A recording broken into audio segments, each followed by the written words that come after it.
Fala,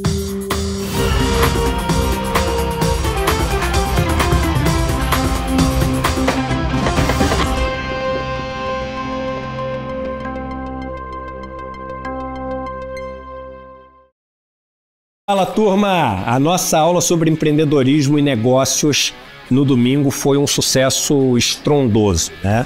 E as pessoas puderam finalmente ter uma aula sobre empreendedorismo e negócios com ciência, com conceitos práticos, com regras para elas poderem aplicar na empresa delas a partir dali.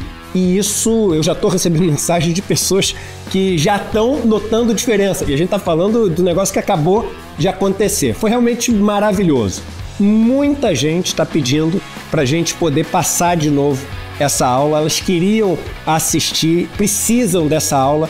Então a gente vai ter uma sessão fechada para quem quiser assistir essa aula na quarta-feira, dia 31, às 8 horas da noite. Para você se inscrever nessa sessão fechada, que não vai estar aberta nos meus canais, eu vou estar lá e vou também dizer as novidades para quem quiser continuar nesse programa de formação, que são novidades incríveis, e por causa disso milhares de pessoas no domingo entraram para fazer o programa de formação. Eu vou dar as mesmas condições para vocês, mas assiste essa aula, vocês vão ficar encantados. Quarta-feira, 8 horas da noite, fechada só para quem se inscrever gratuitamente aqui. Um abraço.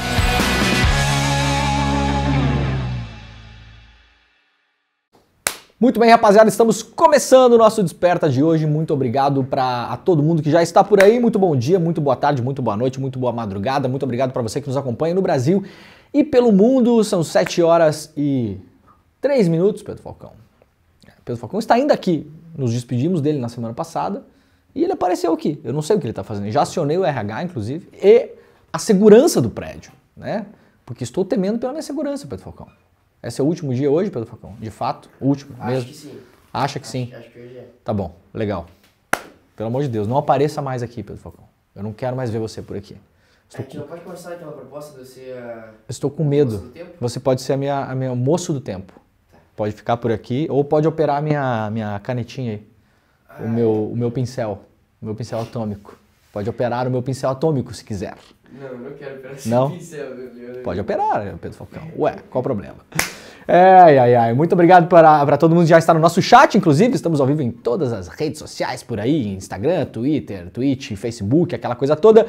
Se você quiser acompanhar este programa nos nossos canais de YouTube, também no canal do ICL, no canal do Eduardo Moreira, no canal do Leandro Demori, estamos ao vivo também neste horário de Brasília, às 7h04 da manhã agora, em 3 emissoras de televisão e 2 emissoras de rádio. Então bom dia para quem nos acompanha em Salvador, na Bahia, pela TV Quirimurê, em São Paulo pela TVT, também lá em Porto Alegre pela Pop TV, e estamos ao vivo no rádio, no bom e velho radinho. Se você quiser nos acompanhar também pelo rádio, claro, em São Paulo você pode sintonizar aí no seu radinho do seu carro, no seu dial, né, como diz o Lulu Santos, pela Rádio Brasil Atual e também pela Rádio Heliópolis. Se você está chegando nos nossos canais do YouTube, deixe o seu comentário, clica no sininho, assina o canal, dá o like, faz aquelas coisas todas, mas principalmente, fundamentalmente, por gentileza, se você quiser, compartilhe este programa com as pessoas que você gosta e que acha que devem estar mais bem informadas pela manhã. Sempre lembro que esse ano é um ano eleitoral, aliás, a gente está aí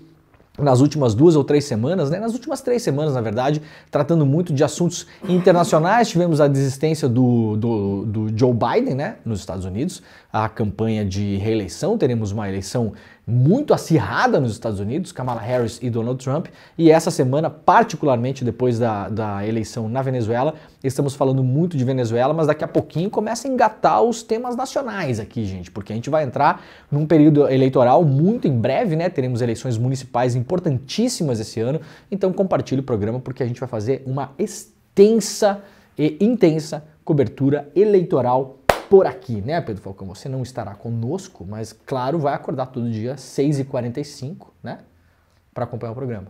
Vai, né? Vou. Vai. Sim. Claro que vai, claro que vai. Não vai? Não vou. Não vai. Claro que não vai. Mas sabe o que eu achei estranho, cara? Pô, quando era ano eleitoral, a prefeitura... Opa. Quando era ano eleitoral, o quê? Não, é que começava desde o começo do ano, plaquinha, coisa nos carros... Não pode mais, não pode mais, nada mais pode. Agora é super restritivo, né? Se eu não me engano é 45 dias que você pode fazer campanha de fato, né? E não pode mais colocar cartaz e essas coisas, não tem mais. Eu lembro da primeira eleição do Brasil depois da ditadura militar, eu já era um jovem pensante, né? Um jovem garotinho pensante. Nós pegávamos no comitê eleitoral do Collor, que tinha na minha cidade. Cara, aquela eleição foi uma loucura, foi a primeira grande eleição do Brasil depois da ditadura, então tinha adesivo de tudo que era coisa. Aí a gente pegava os adesivos do Collor e recortava os adesivos e escrevia louco, porque dava para escrever louco, né? E aí ficava colando o adesivo louco pela cidade toda. Então o louco era o nosso grande candidato da época, né? O louco não foi eleito, quer dizer, o Collor foi eleito, então de algum modo o louco foi eleito também. Então a gente conseguiu, tivemos o nosso feito eleitoral na época, né? Mas hoje em dia não pode mais, né? Colocar aquele monte de cartaz, aquela coisa arada toda lá, né? Bom, galera, é o seguinte, nós temos bastante coisa no programa hoje, como sempre, né? Vamos começar com o clima e depois a gente vai falar de Olimpíadas daqui a pouquinho. Foi um dia espetacular ontem. Eu estou 100% tomado, né, pelo espírito olímpico, né? Como diz o meme de internet, que nós não podemos falar todo ele aqui, né? Espírito olímpico, entre na minha casa, né? O Pedro Falcão, né? E vá. Já, o espírito olímpico já entrou na minha casa, já tá lá, tô tentando tirar pedaços do meu dia, principalmente à tarde, para acompanhar. Ontem teve a ginástica, foi espetacular para quem, mesmo para quem não acompanha, né? Eu não acompanho ao longo dos anos, né? Os mundiais e não sei o que, aquela coisa toda, mas é um negócio inacreditável. Eu tava vendo, aliás, ontem a comparação dos ginastas lá nos anos 30, 40, 50 com hoje, é um negócio que é inacreditável. Sabe aquele, o negócio que as meninas, o salto, né? Tem 4 aparelhos, né? Tem as barras paralelas, tem o solo, tem aquela trave, e eu não sabia, a trave é só feminino, sabia?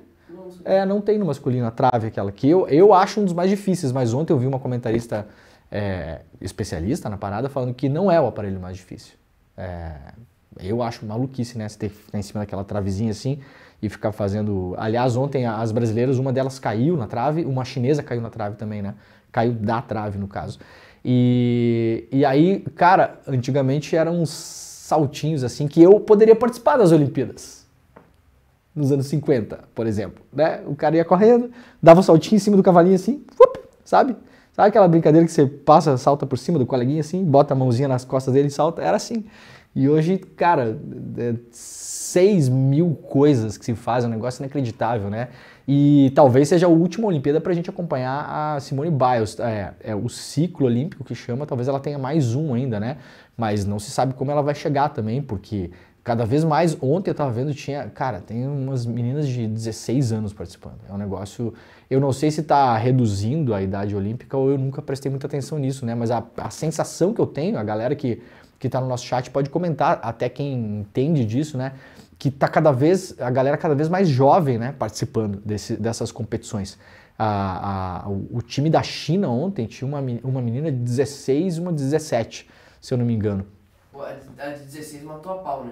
Muito. 16 foi muito. Não, eu até achei que a China era uma das mega favoritas, assim, no final chegou em 6º, ou 7º, uma coisa assim. Eu tava acompanhando pela Cazé TV e falaram que Estados Unidos ia chegar em primeiro, por equipes, né? China em segundo e o Brasil estava lutando pelo bronze, mas na verdade a China chegou bem atrás e a Itália chegou em segundo, enfim. Eu não entendo absolutamente nada, eu só acho muito bonito e é muito emocionante, né?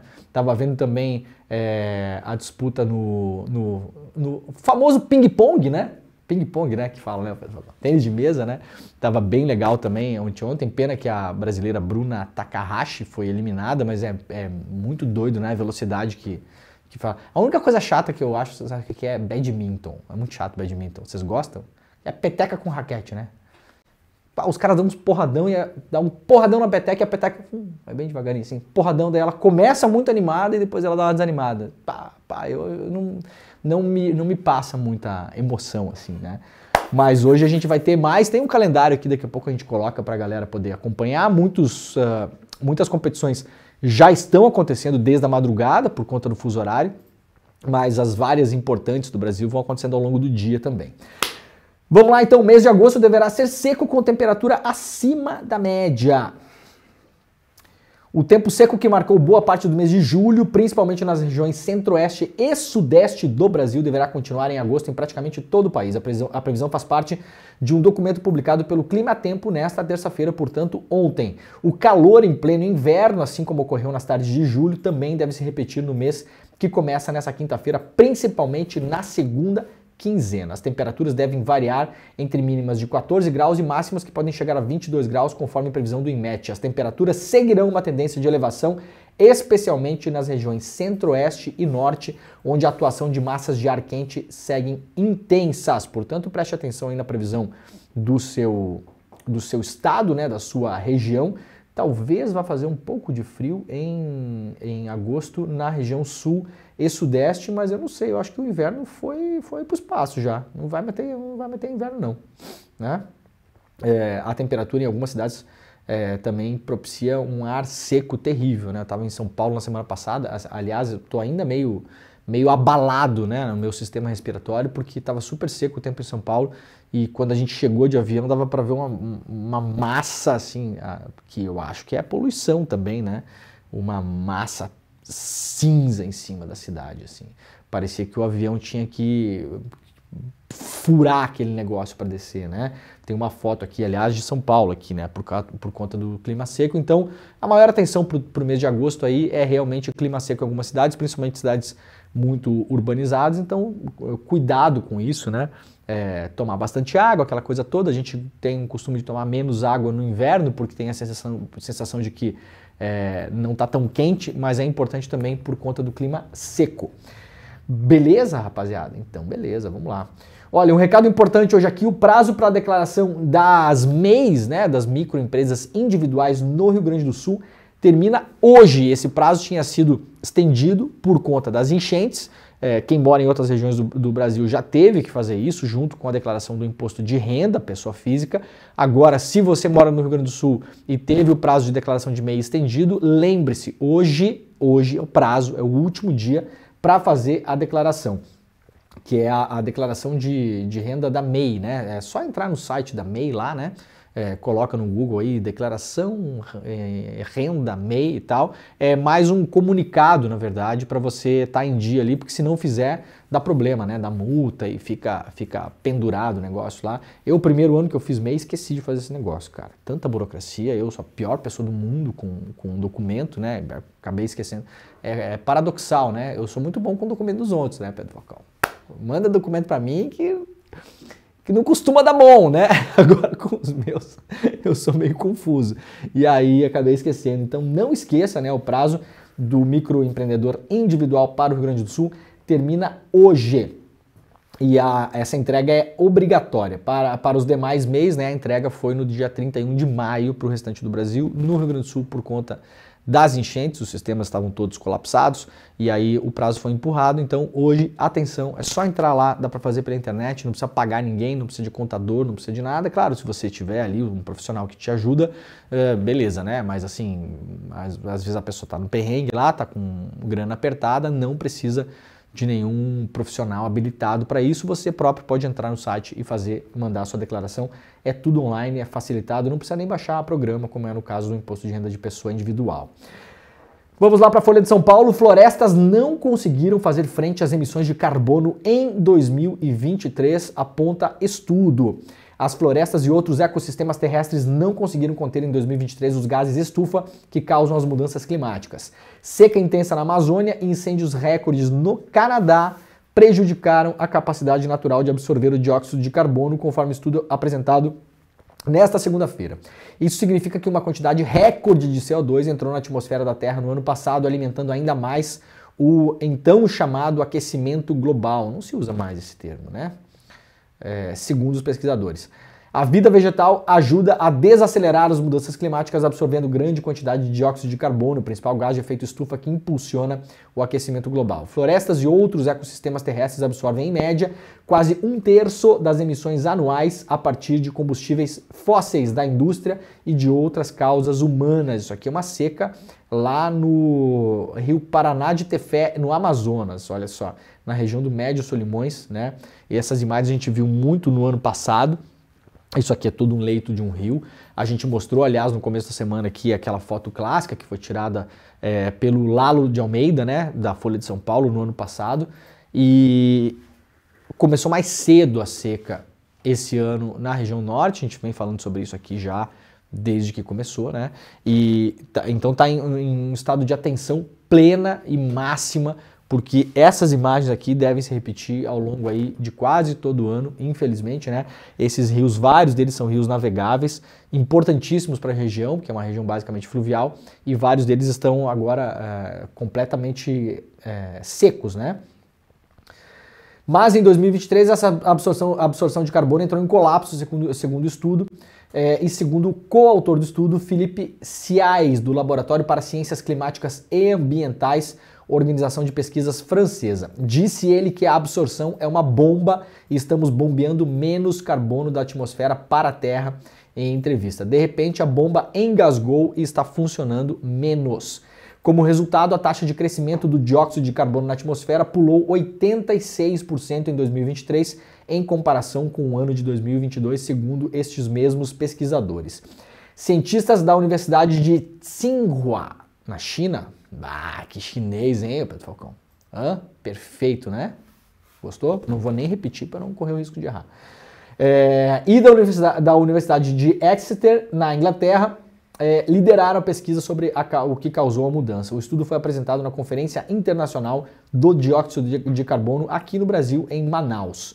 Um dos principais fatores foram as temperaturas recordes que secaram a vegetação da Amazônia e outras florestas tropicais, impedindo que elas absorvessem mais carbono e, ao mesmo tempo, alimentaram incêndios recordes no Canadá, conforme estudos. E aqui mais uma foto, essa aqui também do Lalo de Almeida, que isso aqui, se não me engano, é do mesmo grupo de imagens que ele fez no ano passado. Isso aqui é a Marina do Davi, em Manaus, né? Olha só, onde estão as embarcações aqui, e isso aqui tudo são lugares que tradicionalmente o rio está ocupando, né? Isso aqui é a tragédia que a gente viu no ano passado, está se repetindo no norte do Brasil este mesmo ano, olha só. Tudo absolutamente... olha aqui, ó, essa imagem é impressionante, né? Isso aqui são todas residências e comércios flutuantes, né? Isso aqui é o leito de um rio, ó. Passarela de madeira improvisada, isso aqui, que rio que é? Não diz? Não diz. Muito bem. Bom, galera, ontem, né, tivemos então, como eu falei, né, o Brasil conquistou medalha de bronze por equipes na ginástica artística feminina. Conquista inédita foi das ginastas Rebeca Andrade, Flávia Saraiva, Jade Barbosa, Júlia Soares e Lohane Oliveira. Tá aqui o time Brasil ontem que conquistou essa medalha. Ficou uma tensão no final lá, né? Não se sabia. A Jade Barbosa fez o seu salto e pisou fora da linha lá, né? Tem uma linhazinha lá que você tem que pisar dentro e tal, não sei o quê. E aí, se você cai bonitão assim, é uma pontuação. Se bota um pezinho pra frente, pra trás, perde ponto e tal. Mas se você pisar fora da linha, né? Tem uma marcação lá, pisar no azul, aí perde bastante ponto. E a Jade pisou fora, ficou uma tensão, parecia que o Brasil ia perder a medalha e de repente ganhamos a medalha inédita. Lembrando que o Brasil até as Olimpíadas de Sydney, se não me engano, né, que foi 2000, o Brasil ia muito mal em Olimpíadas, né? O Brasil nem sei se tinha ginástica nessa época. Acho que a primeira medalha do Brasil foi em 2004, se não me engano, foi Atenas, com a Daniela Hipólito. Dá uma pesquisada para nós aí, Pedro Falcão. Eu acho que a Daniela Hipólito foi a primeira medalha da ginástica brasileira da história. Atenas 2004, se eu não me engano, foi prata. E aí, depois daquilo, foi, né? Essa não é a medalha inédita que o Brasil ganhou na ginástica? Essa é inédita de equipes, mas a Daniela Hipólito ganhou no individual. Ela ganhou, se eu não me engano, prata, né? O Brasil não tinha sequer investimento nessa época. Aliás, tem muita gente falando bobagem na internet aí, né? Ontem o apresentador Marcos Mion também falando bobagem e tal, não sei o que. No Brasil é impressionante, né? Tudo de ruim vira o Lula, né? Assim, é uma coisa incrível, né? Toda pessoa desinformada, se ela tem que falar alguma bosta, daí é o Lula. É um negócio inacreditável. O Brasil só virou alguma coisa nas Olimpíadas depois do governo do Lula. Isso é um fato, né? Não é nem não é o que eu acho. O que eu acho não importa. Se você pegar quadro de medalha, investimento em esporte, bolsa atleta, aquela coisa toda, o Brasil de fato começa a ir bem em Olimpíadas, ainda não é uma grande potência olímpica pelo tamanho do país, né? Depois do primeiro governo Lula, primeiro e segundo. Mas aí, não, porque não sei o quê, porque o Lula. Tinha gente ontem falando que as atletas ganham uma bolsa de R$400, tá? Isso aí se espalhou pela internet ontem também. É mentira, tá, gente? Não é R$400, não é R$400. Essas bolsas atletas, elas vão de R$400 a R$16 mil cada bolsa. E as atletas têm ainda verba que pode vir dos clubes onde elas treinam. Então, algumas aqui treinam no Flamengo, né? Tem vários clubes no Brasil que são famosos por treinar atletas olímpicos. Em São Paulo tem o Pinheiros, em Porto Alegre tem o Clube Náutico União, enfim, tem vários clubes. E além disso, elas ainda podem fazer propaganda comercial, marketing e tal. Então, assim, é óbvio que não é como vai ser uma atleta nos Estados Unidos, que fica multimilionária, mas ninguém fica multimilionário no Brasil trabalhando no geral, né? Então, assim, as nossas atletas seguem a média da população brasileira, a nossa realidade aqui. Mas não é R$400, tá? Viu, Marcos Mião? Não é, tá bom? Marcos Mião que mora em Miami, numa mansão, que é você sim multimilionário. Quem sabe você pode usar um pouco do seu dinheiro para botar um dinheiro nos atletas aí, né? Em vez de ficar enchendo o saco dos outros na internet e espalhando mentira, que na verdade é o que tá fazendo, né? Foi a Jade, foi a Daniela Hipólito? A minha pesquisa aqui deu o Arthur Zanetti nas argolas em Londres 2012, depois Diego Hipólito, solo, Rio 16. Não, teve antes. O Zanetti foi agora, foi 2012. O 2012. O Zanetti, aliás, não tá competindo, não sei se ele tá machucado ou se ele já não tá mais competindo. Não, mas teve medalha antes ainda, cara. Eu acho que teve medalha antes. Se eu não me engano, é a Daniela Hipólito, que foi a medalhista, né? E foi muito boa a apresentação ontem, né? Tá aqui o time, né? Uma das nossas atletas, ela se machucou. Deixa eu ver se tem a foto aqui. Foi a foto emblemática ontem, né? Tá aqui o rostinho dela aqui, ó. Olha, a foto emblemática ontem dela. Ela caiu ainda no aquecimento e cortou aqui o supercílio, né? Ah, foi feio o negócio. Caiu de cara no chão, assim. E ficou toda uma tensão, não conseguiu aquecer e tal, mas foi lá na hora e representou e mandou bem pra caramba o Brasil pela primeira vez, garantindo medalha na ginástica em equipe, né?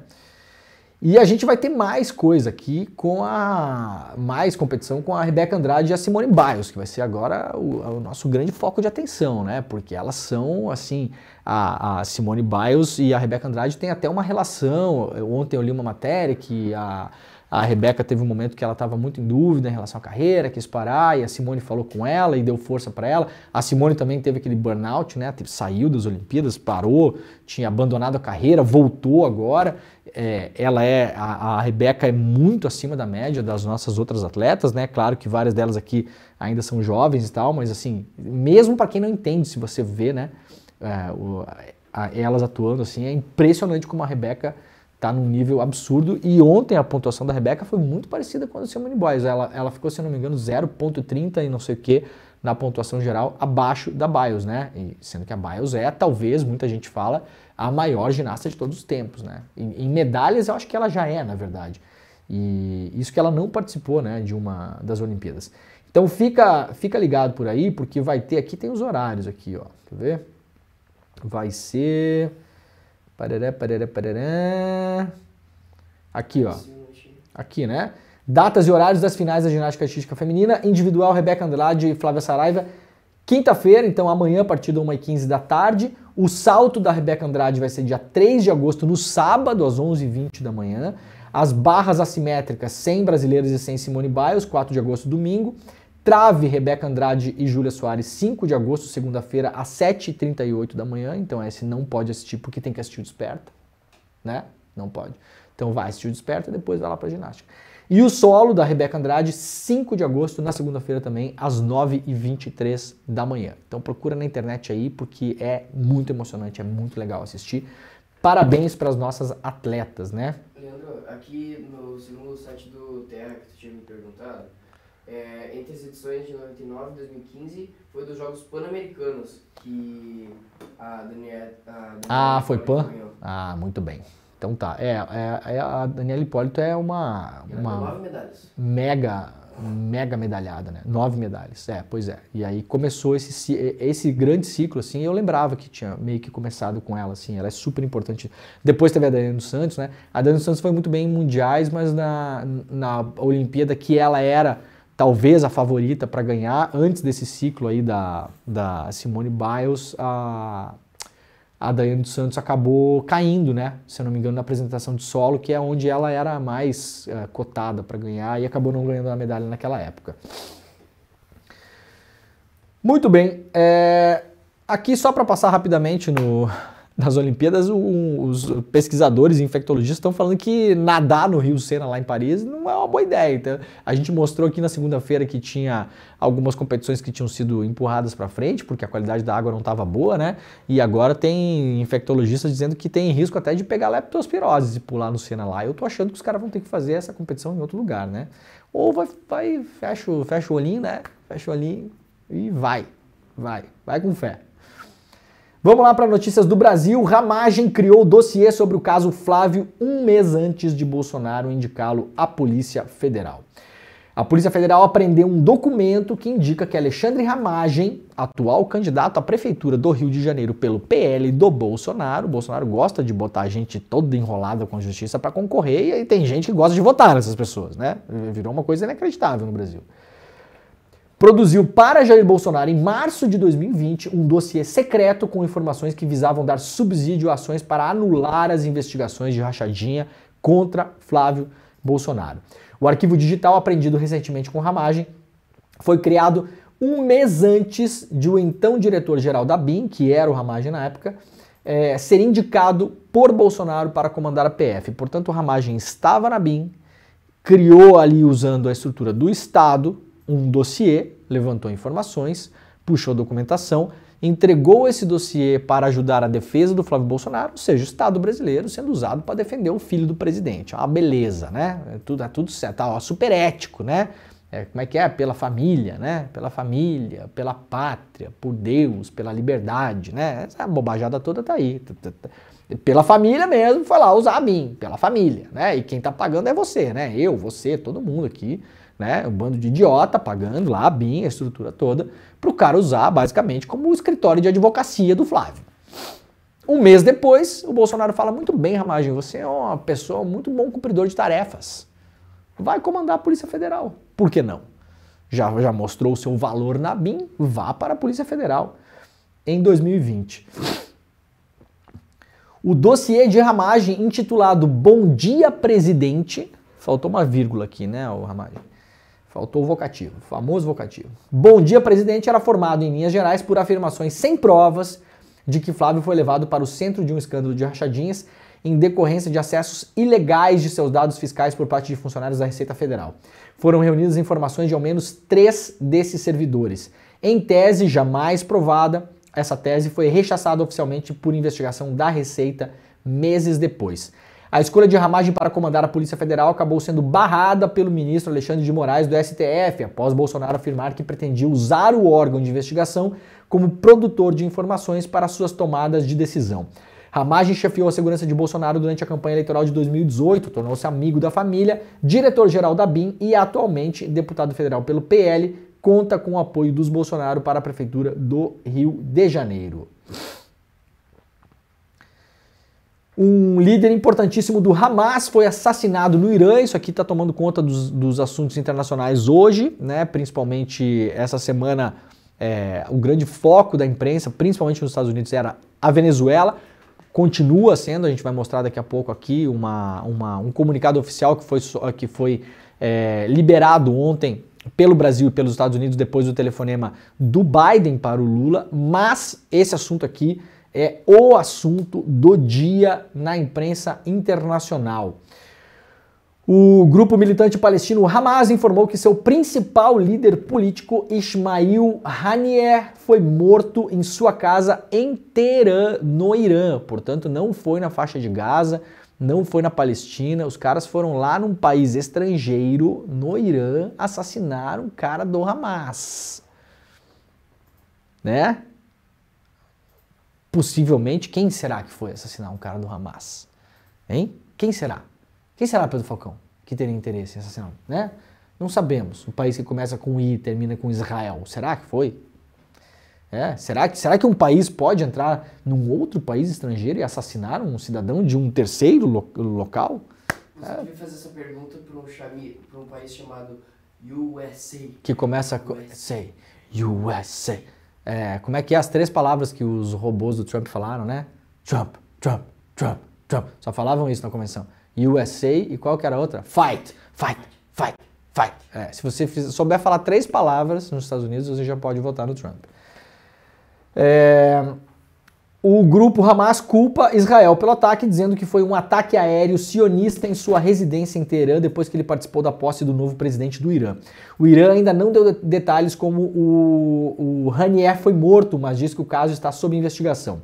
Com a guerra em Gaza não mostrando sinais de abrandamento e todo o Oriente Médio no fio da navalha, o assassinato levanta questões sobre se poderá desencadear uma guerra regional mais ampla. Haniyeh, o líder político mais antigo do Hamas, estava baseado em Doha, no Catar. Ele foi essencialmente o líder do Hamas nas negociações de cessar-fogo com Israel na Guerra de Gaza, intermediadas pelos Estados Unidos, Egito e Catar. Essas negociações, obviamente, ficarão agora em compasso de espera.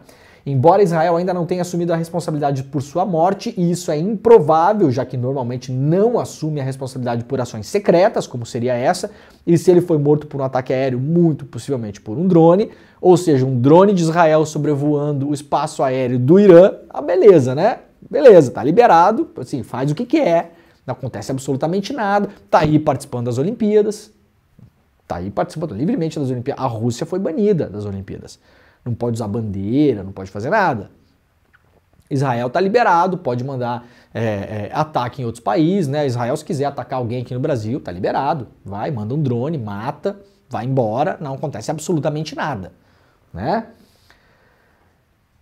Haniyeh estava em Teherã para comparecer à cerimônia de posse do novo presidente do Irã. Detalhes do que exatamente aconteceu ainda são vagos, mas parece que ele foi morto junto com um de seus guarda-costas por uma explosão em seu prédio. Ainda não sabemos se a explosão foi de uma bomba controlada remotamente ou de um ataque de míssil. Esse aqui é o grande assunto da imprensa internacional de hoje. Rússia diz que assassinato do líder do Hamas é inaceitável. Aqui a Folha de São Paulo traz repercussão de alguns governos internacionais. Trata-se de um assassinato político totalmente inaceitável que provocará uma nova escalada de tensões, declarou o vice-ministro russo de Assuntos Exteriores. A Turquia também condenou o que chamou de desprezível assassinato do dirigente político em um comunicado no seu Ministério das Relações Exteriores. A China também condenou o assassinato. Estamos muito preocupados com este incidente. Nos opomos firmemente e condenamos este assassinato, declarou um porta-voz da diplomacia chinesa em sua coletiva de imprensa habitual. O grupo armado Hezbollah do Líbano expressou condolências após a morte de Haniyeh. Muito bem, a gente vai seguir acompanhando esse assunto aqui, né? Porque não deve se encerrar hoje. Vamos lá passar rapidamente pela Venezuela. Segue o impasse, segue o caos na Venezuela, né? Ontem a gente mostrou aqui que o Maduro expulsou aí os corpos diplomáticos de 7 países da América Latina, incluindo Chile e Uruguai. Se isola cada vez mais, né? Publiquei ontem, aliás, essa notícia lá no meu Twitter. E aí teve uma pessoa que comentou, se isola é torcida sua. O Pedro Falcão, se o cara manda embora 7 corpos diplomáticos de um país, ele tá se isolando, eu não sei, eu preciso pegar um dicionário, parece que tem gente com um dicionário alternativo no mundo aí, né? Esse assunto é uma coisa inacreditável. Eu notei ontem, eu não consigo acompanhar o chat aqui durante o programa, né? Aí tava acompanhando o chat do N1 depois que eu terminei o Desperta. Não tem o que você fale que você vai agradar as pessoas. Todo mundo sabe tudo de Venezuela. Deixa eu falar uma coisa pra vocês, gente. Galera, vocês estão assistindo o programa aqui? Eu vou falar a mesma coisa que eu falei de mim ontem, tá? Então, como eu falei de mim ontem, eu vou falar de vocês. Tirando, assim, meia dúzia de pessoas que podem estar acompanhando o programa e que realmente conhecem, já foram à Venezuela, têm fontes locais, ou moraram lá, ou estudam política internacional, são cientistas políticos e tal. Vocês não sabem nada de Venezuela, gente. Simplesmente assim. Cara, é uma coisa inacreditável. Galera, vocês não sabem nada de Venezuela. Para de ficar dando opinião. Assim, assim, definitivos, entendeu? Não sei o que, tá, o golpismo, não sei o que, o imperialismo. Gente, calma. Tá todo mundo, no mundo todo, tentando entender. Né? Esquece a imprensa comercial brasileira, que no mais às vezes é aquela porcaria de sempre, a gente sabe disso. Mas aqui a gente está tentando entender também. A gente não sabe. Eu não sei. Falando por mim, né? Eu não sei o que acontece na Venezuela, gente. Eu não morei na Venezuela, eu nunca estive lá, eu não cubro a política da Venezuela. Não adianta eu querer aqui, como eu vejo muitos colegas da imprensa comercial brasileira, que viram super especialista e vai que vai, né? Agora nós vamos separar quem é democrata e quem não é democrata. E quem é democrata tem que fazer isso, tem que fazer... Quem disse, velho? Quem disse? Quem é tu na fila do pão, meu filho? Entendeu? Ontem tá comentando de uma coisa, hoje já tá na Venezuela, semana que vem vai para outra, daí entende tudo de eleição americana, daí entende tudo de eleição da Venezuela, daí entende tudo de eleição da França, daí entende tudo de eleição da Inglaterra. Vamos parar de enganar as pessoas? Ô, galera, dá uma parada com isso. Quando a gente não sabe, o que a gente faz? A gente vai lendo, abrindo várias fontes, tentando entender. A Venezuela é um país super fechado e restritivo com relação à imprensa, tá bom? E eu, como jornalista, não vou ficar passando paninho ideológico aqui. Se não tem imprensa, já é um problema para mim. Já não gosto, tá bom? Eu já não gosto. A imprensa pode operar livremente na Venezuela, é super tranquilo fazer cobertura política na Venezuela. Não é. Não é. E eu não gosto. Tem gente que pode gostar.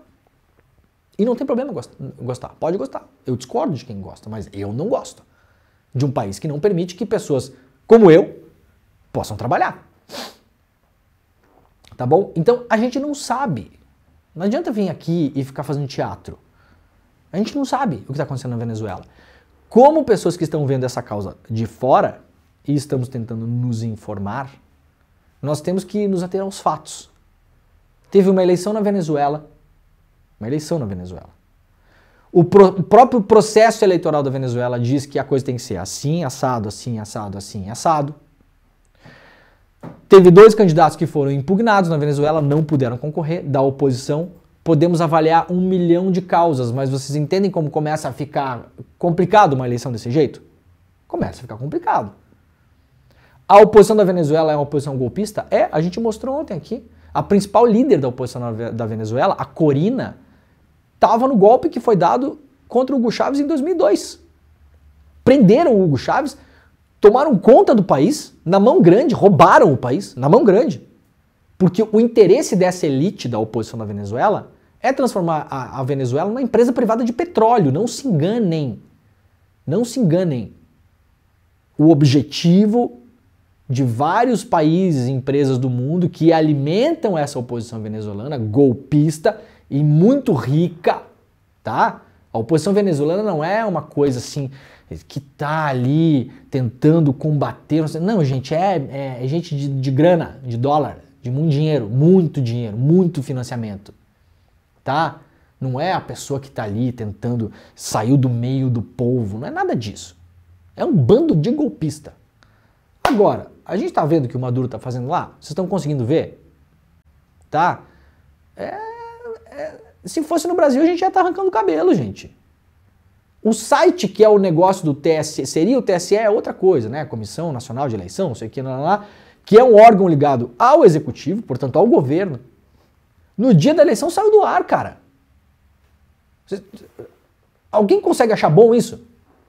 Ah, foi ataque hacker. Bom, vírgula, diz Maduro. É isso que a gente faz aqui, né, Pedro Falcão? Foi um ataque hacker, vírgula, diz governo da Venezuela. Alguém que está assistindo o programa aqui consegue pegar e falar, foi. Cara, de novo, eu não sei. E eu posso imaginar que 99% de vocês que estão assistindo esse programa também não sabem. Porque vocês não estão lá. Vocês não acompanham. A gente não acompanha. Essa é a verdade. Aí o Maduro mandou embora. Corpo diplomático de 7 países. Fez um comunicado ontem na TV venezuelana, o Maduro. Apontou vários problemas da oposição, óbvio, que são reais. Episódios de violência que estão acontecendo na rua também, que são reais. Mas não falou do principal. Onde está a finalização do processo eleitoral? Aí ontem falou que o país tem até 72 horas para apresentar as tais atas. 72 horas fica até irônico, né, os negócios do Bolsonaro, né? Só mais 72 horas. As tais atas eleitorais. Em tese deve ser hoje. Ora, então, gente, vamos pensar, vamos usar a lógica aqui. Se pela lei eleitoral venezuelana, vá lá, o governo está falando, então beleza, vamos acreditar nessa informação. Teria até 72 horas para apresentar as tais atas eleitorais, que no Brasil seriam os boletins de urna, enfim, documentação que você pode comprovar aqui nessa urna, aqui nessa sessão eleitoral, o fulano teve mais votos, o ciclano, beltrano, tá, é como é feito no Brasil também tem isso. Por que é que o Maduro se autoproclamou presidente da República antes disso? Vencedor da eleição. Ué, não poderia esperar 72 horas? Então, assim, não há uma preocupação em fazer parecer que a eleição é limpa. Aí você pode ir no comentário defender que é limpa, que é contra o imperialismo, que não sei o quê. Não parece, gente. Não parece. Simplesmente não parece. Eu vou repetir. Se fosse no Brasil, a gente já está arrancando os cabelos com a maneira como está sendo feito esse processo na Venezuela. O Maduro se autoproclamou vencedor da eleição. Do lado dele estava sentado o tal do presidente da Comissão Nacional Eleitoral. Então ele se autoproclamou. O protocolo todo é completamente quebrado. Então, mesmo que não tenha havido fraude, não sabemos ainda. O Brasil não sabe. Atenção, a posição oficial do Brasil é: estamos esperando a documentação. Do Brasil. Então a gente pode discordar. Mas a posição oficial do governo brasileiro, do governo Lula, do Celso Amorim, é: estamos esperando a documentação. Não sabemos se a coisa tá certa ou não está certa. Ontem, mais uma relação internacional rompida, com o Peru dessa vez. A decisão foi anunciada após o governo peruano reconhecer o líder opositor venezuelano como vencedor legítimo das eleições. Isso aqui, claro, também é um problema. Vários países comandados pela direita na América Latina estão reconhecendo a oposição como vencedora. Como que estão reconhecendo a oposição como vencedora? Não sabemos. Não sabemos. Gente, até agora, não sabemos quem ganhou a eleição da Venezuela. Nem eu sei. Nem você que está assistindo sabe. Pode achar, pode opinar, pode querer, pode desejar, mas não sabe. Você não sabe. O Celso Amorim, que é um dos caras mais experientes em relações internacionais do mundo, que está em Caracas, que se reuniu pessoalmente com o Maduro, não sabe. Então não sou eu que vou saber. E nem você que vai saber. Tá? Então, calma, galera. Calma. A gente precisa olhar as coisas a partir das informações que a gente tem. Tá bom? Tinha 2 grandes observadores internacionais no país para observar essas eleições. A ONU está lá, inclusive, agora, com a permissão, obviamente, da Venezuela, e o Carter Center, que é o centro ligado à família do Jimmy Carter, o ex-presidente dos Estados Unidos, que estava lá também como observador internacional, com a permissão da Venezuela, com a permissão do governo. Então, não estava lá de graça, no sentido de, não estava lá passeando, não apareceu lá do nada para suportar os interesses do imperialismo dos Estados Unidos, que é real, que existe, que se dependesse dos Estados Unidos, sim, a Venezuela se tornaria uma empresa privada de petróleo norte-americana. Isso é um fato, tá? Não se discute esse fato. Isso não está em debate. Isso você não vai ouvir, em geral, na imprensa comercial brasileira, mas na imprensa comercial brasileira, no geral, também é uma porcaria esse tipo de conversa, né? Então, beleza, aqui a gente faz essas ponderações todas, que são importantes. Muito bem, eleição na Venezuela não atende padrão de integridade e não pode ser considerada democrática, diz Centro Carter. Podemos discordar disso, mas, de novo, essa rapaziada aqui estava na Venezuela, com a permissão do governo Maduro, para atuar como observadores das eleições. Atuaram como observadores das eleições e agora estão dizendo que a eleição na Venezuela não atende padrão de integridade e não pode ser considerada democrática. É isso que nós temos, por enquanto, de informação que vem da Venezuela. E o Centro Carter é golpista dos Estados Unidos. Bom, eles foram aceitos como observadores pelo governo Maduro. Eles não estavam de modo clandestino no país. Vocês entendem o que eu estou falando aqui? As mesmas pessoas que podem estar reclamando disso agora, se o Centro Carter falasse o contrário, iam estar achando bom, iam estar falando, olha, inclusive o Centro Carter, que é dos Estados Unidos, que não é comunista, não sei o quê, está dizendo que foi legal. Então a gente não pode aceitar também a opinião só quando a gente acha que veste na gente, né? Temos que entender quem está fazendo, por que está fazendo, pegar todos os fatores e colocar em cima da mesa. De fora para vocês, comentem nos comentários, tá, gente? De fora para vocês. Esqueçam que é o Maduro, que é os Estados Unidos, esqueçam. Se fosse num país fictício e a gente acompanhasse esse processo eleitoral do modo como ele está aparecendo para fora, vocês acham que parece transparente? Parece transparente para vocês? Outra pergunta. Se vocês acham que está tudo bem no processo da Venezuela, vocês gostariam que fosse assim no Brasil? É bom o processo venezuelano? Vamos fazer igual no Brasil? Gostariam? Eu posso imaginar que não. Né? O Centro Carter informou que a eleição de domingo na Venezuela, aspas, não atendeu aos padrões internacionais de integridade e não pode ser considerada democrática. Além disso, afirmou que a autoridade eleitoral demonstrou claro viés em favor do atual presidente Nicolás Maduro. O órgão acompanhou como observador a eleição de domingo, na qual o Conselho Nacional Eleitoral declarou e proclamou Maduro reeleito para um terceiro mandato. Disse o Carter Center não pode verificar ou corroborar os resultados da eleição declarada pelo Conselho Nacional Eleitoral e a falha da autoridade eleitoral em anunciar resultados desagregados por sessão eleitoral constitui uma grave violação dos princípios eleitorais. O que está dizendo o Carter Center é a mesma coisa que está esperando o Brasil oficialmente, a diplomacia brasileira oficialmente. Resultados desagregados é resultados por zona, por urna, por local de votação, que aí você consegue conferir. Eu vou repetir, o site da Comissão Eleitoral da Venezuela está fora do ar, gente. Desde domingo. Foi ataque hacker. Daí você acha, entendeu? Acha, quer, deseja, torce, não sabe, não sabe. Eu também não sei.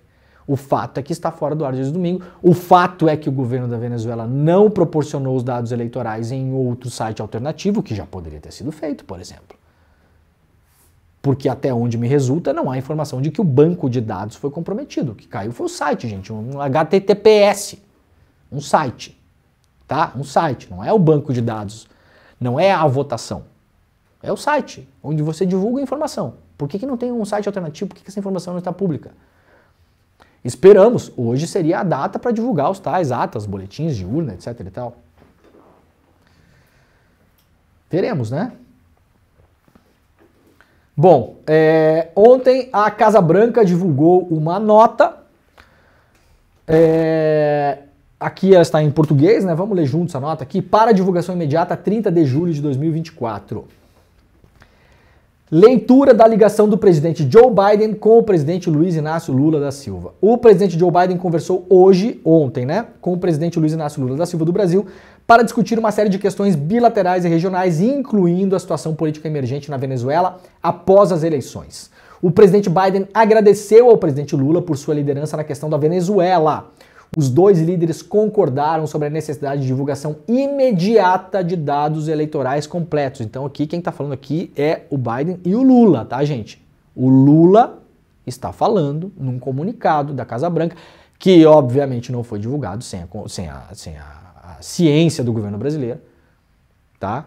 Então o governo Lula está dizendo o seguinte: necessidade de divulgação imediata de dados eleitorais completos, transparentes e detalhados a nível de sessão eleitoral pelas autoridades eleitorais venezuelanas. Os dois líderes, Biden e Lula, compartilharam a perspectiva de que o resultado das eleições da Venezuela representa um momento crítico para a democracia no hemisfério e comprometeram-se em manter uma estreita coordenação sobre o assunto. Os presidentes também se comprometeram a aprofundar a cooperação entre os dois países na aceleração da transição energética, blá blá blá blá, blá e que outras coisas, né? Aproveitaram aí principalmente o Biden para fazer uma campanha, porque aí já bota na nota aqui que serve para campanha nos Estados Unidos e a vida é assim mesmo, é assim que é. Então, galera, é o compasso de espera que o Brasil está lá esperando. Não só o Brasil, a Colômbia também. Não só a Colômbia também, o México também. Né? Ontem o Lula deu uma declaração dizendo que está esperando pela decisão, pela transparência e tal, não sei o quê. E aí, na continuidade da declaração, disse que acredita que tenham sido eleições limpas. Então o Lula deu uma informação e depois uma opinião. A Globo News ontem, o pessoal de redes sociais da Globo News, não sei quem fez lá, soltou um corte, né, os famosos cortes, e soltou só a segunda parte da fala. Péssimo, péssimo. Galera, isso é desinformação, porque você descontextualiza. Se você vê só o corte da fala do Lula, parece que o Lula está dizendo foi uma eleição legal e bola pra frente. Não foi isso que o Lula falou. Não foi isso que o Lula falou. Eu não estou nem falando aqui se eu concordo ou discordo do Lula, estou dizendo que o que o Lula disse não é isso. Essa informação pela metade ela fica descontextualizada. O Lula reiterou o que saiu nessa nota aqui. O Brasil está esperando, assim como a Colômbia, assim como o México, esperando transparência. Transparência. E não é aquele papo que você vê muito assim, mas ninguém fica cobrando dos outros países que prove que a eleição não sei o quê. Gente, ninguém está cobrando da Venezuela. Os países estão apenas pedindo que a Venezuela cumpra o seu próprio protocolo eleitoral. Ninguém está inventando um protocolo eleitoral para a Venezuela. O Brasil não está inventando que a Venezuela agora tem que fazer um documento e o Maduro tem que ajoelhar no milho e jurar. Absolutamente zero pessoas estão fazendo. Zero. Quantidade de pessoas está fazendo isso. Zero. O que o governo brasileiro, o governo da Colômbia, o México, os Estados Unidos estão fazendo é pedindo para a Venezuela cumprir o seu próprio, dela, Venezuela, protocolo eleitoral. A Venezuela alega que tinha 72 horas para publicar, para mostrar os dados de votação das sessões eleitorais, para que se possa fazer, se possa conferir. O prazo, em tese, é hoje. Em tese é hoje. Pergunto de novo, se você tem uma eleição conflagrada, como a eleição na Venezuela, você não pode esperar até então a divulgação dos boletins para então declarar o vencedor da eleição? É uma pergunta que fica no ar. Não há preocupação com transparência? Não há preocupação com parecer transparente? Pergunto de novo, nós gostaríamos de um processo eleitoral assim no Brasil? Não me parece que gostaríamos. Não me parece. Para fechar, publicado lá pelo Leonardo Sakamoto no UOL. Oposição teve 66% dos votos e Maduro 31%, segundo contagem paralela na Venezuela. Calma lá que eu vou explicar e vou dar o contexto e aí vocês podem, com os seus próprios olhinhos, ir lá e ler o que está escrito aqui, avaliar o estudo e avaliar quem são os pesquisadores. Tá bom? Vamos lá. Estimativa de votos baseada em amostra estatística representativa dos boletins de urna, realizado por um grupo independente de pesquisadores, incluindo brasileiros, aponta que Edmundo Gonzalez, da oposição, venceu Nicolás Maduro por 66% dos votos a 31% na Venezuela. Desde que o resultado foi proclamado, o país vive protestos, aquela coisa toda. Usamos dados reais, diz aqui um dos líderes da pesquisa, cientificamente produzidos que apontam que tudo indica uma fraude grosseira na apuração da Venezuela, afirmou Fernando Neisser, professor da Fundação Getúlio Vargas e advogado eleitoral, um dos membros do projeto Alta Vista, criado para monitorar os resultados. Rapidamente, depois eu vou sugerir para que vocês leiam uma outra matéria para entender quem são esses pesquisadores. Tá? Tem um problema sério nessa pesquisa, que os financiadores não foram divulgados, o nome do grupo de pesquisa ou de alguns pesquisadores da Venezuela não foram divulgados, eles alegam que é por medo de retaliação, é a alegação deles. Tá aqui, para mim, eu não gosto porque também não tem transparência, eu quero saber quem pagou, tá bom? Mas, vamos ao método e depois vocês vão lá ler uma reportagem na revista Piauí para tentar entender quem são as pessoas. O método, eles coletaram boletins de urna lá, a ideia era coletar de 1.500 urnas, eles alegaram que não conseguiram, porque vários locais de votação a coisa ficou difícil, não saiu o boletim e tal, deu problema. conseguiram coletar em várias sessões eleitorais 700 dados de sessões eleitorais. Tabularam isso e fizeram uma representação estatística como se aquilo fosse a eleição, né? Segundo o estudo dessas pessoas aqui, desses pesquisadores, o Maduro perdeu a eleição. Tá bom, gente? Quem são esses pesquisadores? Vou dar a dica para vocês lerem aqui uma matéria da revista Piauí. Matéria publicada em maio de 2021. A matemática da urna. Método estatístico do século XIX desbanca a alegação de Bolsonaro sobre fraude nos votos eletrônicos. Aqui está o nome de um dos pesquisadores, né? A Piauí é ruim de lead, né? Você tem que ir lá embaixo para achar a notícia, né? Ali, começo ali, Tancredo Neves, e aí um dos pesquisadores que está envolvido nesse levantamento estatístico da eleição da Venezuela também é um pesquisador que fez um levantamento estatístico no Brasil mostrando que Bolsonaro estava falando balela do voto eletrônico no Brasil. Então, galera, de novo, a gente pode achar um monte de coisa, a gente tem que duvidar, a gente tem que usar o senso crítico, tudo, beleza. Mas eu noto que essa matéria aqui foi compartilhada por um monte de gente lá em 2021 para mostrar que o Bolsonaro estava mentindo sobre as urnas, que não teve fraude no Brasil. Essa matéria, esse modelo estatístico foi publicado, essas pessoas foram entrevistadas na imprensa no Brasil, foram replicadas pela militância progressista de esquerda no Brasil, a torto e a direito. Agora, essas mesmas pessoas estão dizendo que o Maduro perdeu a eleição na Venezuela. Então, de novo, não adianta a gente colocar a roupa só quando a gente acha que serve pra gente, tá? Eu não estou falando que o Maduro perdeu a eleição na Venezuela, porque eu não sei. E eu não sei porque a eleição na Venezuela não é transparente. Então, por enquanto, ninguém sabe. O Lula não sabe, o Celso Amorim não sabe, o Gustavo Petro não sabe, o presidente do México não sabe, o Biden não sabe, eu não sei e vocês também não sabem. E o que a gente está fazendo aqui é tentar saber. Né? Tá bom? Muito bem. Então o programa está acabando. Lembrando rapidamente, hoje é o nosso replay da aula do Empreendedor Mestre, tá? O replay especial que a gente vai fazer hoje, às 8 horas da noite, né, Pedro? Isso. Hoje, 8 horas da noite, o replay da aula do Empreendedor Mestre para quem perdeu ela no domingo. Despertecl.com.br é o site para você colocar lá e fazer sua inscrição. É de graça, tá, gente? Despertecl.com.br. Faça sua inscrição, participe da aula de hoje, que se você quiser entrar no grupo do Empreendedor Mestre depois, as mesmas condições especiais que foram dadas no domingo serão dadas hoje no nosso replay. Beleza? Está começando esse Notícias Primeira Edição. Voltaremos amanhã, 7 horas, horário de Brasília. Um beijo, tchau. Fala, turma! A nossa aula sobre empreendedorismo e negócios no domingo foi um sucesso estrondoso, né? E as pessoas puderam finalmente ter uma aula sobre empreendedorismo e negócio com ciência, com conceitos práticos, com regras para elas poderem aplicar na empresa delas a partir dali.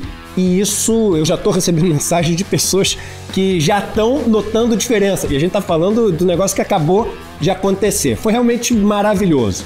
Muita gente está pedindo para a gente poder passar de novo essa aula. Elas queriam assistir, precisam dessa aula. Então a gente vai ter uma sessão fechada para quem quiser assistir essa aula na quarta-feira, dia 31, às 8 horas da noite.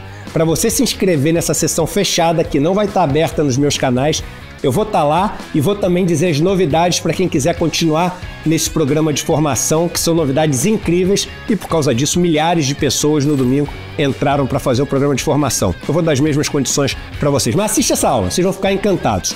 Quarta-feira, 8 horas da noite, fechada só para quem se inscrever gratuitamente aqui. Um abraço.